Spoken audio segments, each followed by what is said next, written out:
Hey everybody, Marcos Villegas here in Brooklyn, New York, being joined with the father and trainer of Shawn Porter, Mr. Kenny Porter. And Kenny, 2 days away, fight night.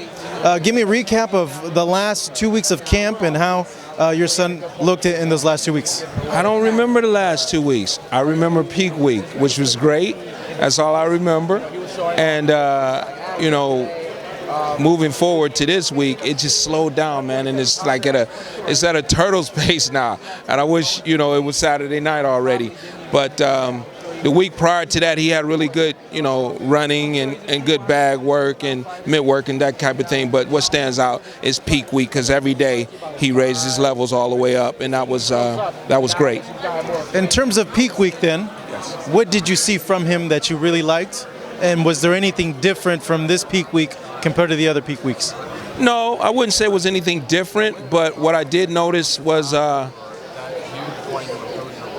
this particular time, and we're in a training facility that's like, Afghanistan. Yeah, it's super hot. We were there, remember? It's like 110 degrees. This particular time, more than any other, the heat really was affecting him, but he fought his way through it.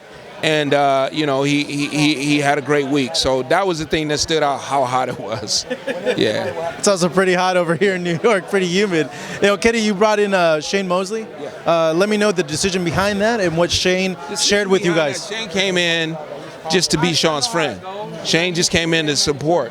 So Shane didn't come in to train Shawn or work with Shawn. He didn't give Shawn any special Shane Mosley type stuff. What he did was he came in and supported and said, "Hey, listen, I'm here for you. I want you to know that, if you got any questions or anything I can help, let me know."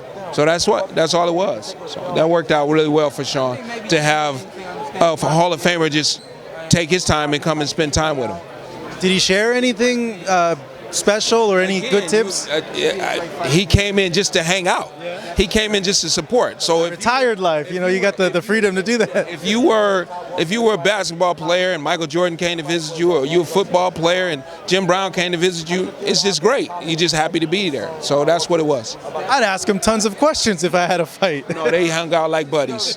They just hung out like buddies, and that was great. Well, that's good to hear that Shane is doing well. Obviously, Shane got elected to the Nevada Boxing Hall of Fame. He is inducted now, so congratulations to you, Shane. Looking at this fight as well, Ken, how crucial is going to be the body work in this fight? I don't think anything is crucial other than, being responsible on defense. I think Shawn has to be responsible on defense. But, there's a combination of everything that Shawn does makes Shawn Shawn. So it's never going to be just one thing that he's going to do. But I do think it's crucial that he's responsible on defense. It's very serious, with a guy that can crack and punch really hard and swinging for the fences. But at the same time, if you can pull that out of him and make him throw that punch and see it coming, then you're ahead of the game. I spoke to Angel yesterday, and he said two things that kind of stuck out to me. One is he said that Danny's going to stand in there right in the middle of Shawn, and he's going to be moving around. He's going to be there to fight. The second thing is he feels by the third round, Danny will start pulling away. What's your response to that? Nah. I haven't watched one Danny Garcia fight where he's pulling away. Every fight he's in is a close fight, pretty much. I thought the Brandon Rios fight was still a close fight. I didn't think he was way ahead by no large margin, anything like that. And maybe he was ahead by 2 rounds or 3 rounds, but it wasn't a blowout. And I just think that the things that Angel is saying is things that make good for reporters and things to post, but there's no reality in it. Danny's not the type of guy that comes out, put his foot on the gas pedal, and starts racing really fast. That's not his style. In terms of the actual fight and going 12 rounds at the Barclays, given what happened with you guys with Keith Thurman, is there a worry going 12 rounds? You can't worry. You have to fight. You can't worry. But you can implore and you can push and you can motivate and you can tell a guy, listen, man, I think it's close. We need to work harder. And it's up to that guy to be able to do those things when you ask him to do it. Yeah. Is there a bad taste, though, given that, going back to the Barclays? I know you guys have edited the fights, but style-wise, it could maybe be a very tight fight where activity could be a big thing, but also the judges may look at the clearer punching or the effective punching of Danny if he's able to get that off? Well, you know, again, you can't worry about those things. If you're a boxer, you have to go in there and fight. So if it's boxing, you box. When it turns into a fight, you fight. You know, when there's an opportunity to counterpunch, you counterpunch. When there's an opportunity to pressure, you pressure.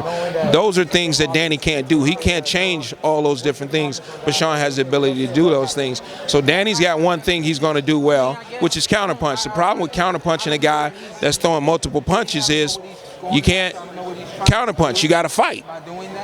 And the problem with, you know, him saying, oh, he's going to be in the center and just sit there and fight, he know his son ain't got no feet. He saw his feet. He saw his feet against Keith Thurman. Once Keith Thurman started moving around the ring, Danny was lost. Speaking of Keith Thurman, he's actually picking you guys to win. What do you make about that? I don't make anything out of it. I mean, Keith was in a life and death battle with Shawn Porter.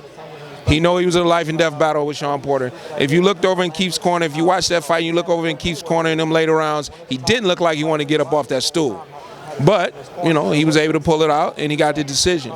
So moving forward, you know, when he says, hey, I think this guy is the one, well, I think he probably knows better than anybody.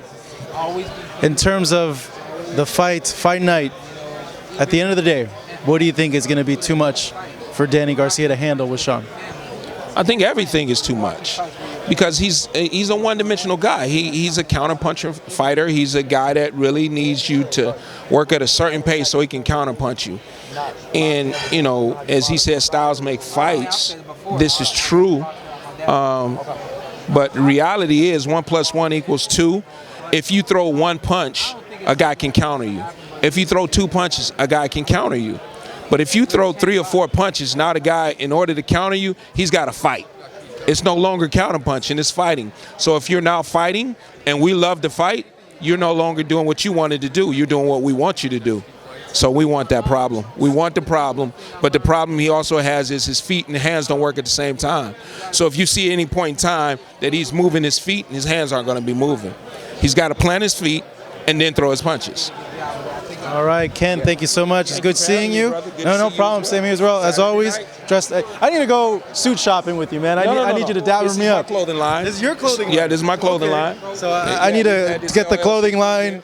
I need to go with you to get some suits fitted. No. We send it to you. So actually all you got to do is reach out to us on the social media, Showtime Shawn Porter, Porter High Performance with an HY for High Performance, or on our Facebook. And we basically find out what city you're in, and then we send the information to a place that does measurements for you. You go there, you get your measurements.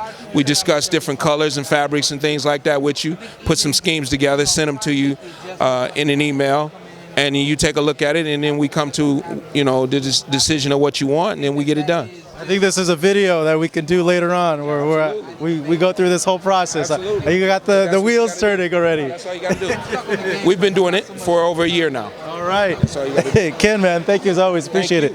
This Saturday night, Barclays Center, his son, Shawn Porter, faces Danny Garcia for the WBC welterweight title.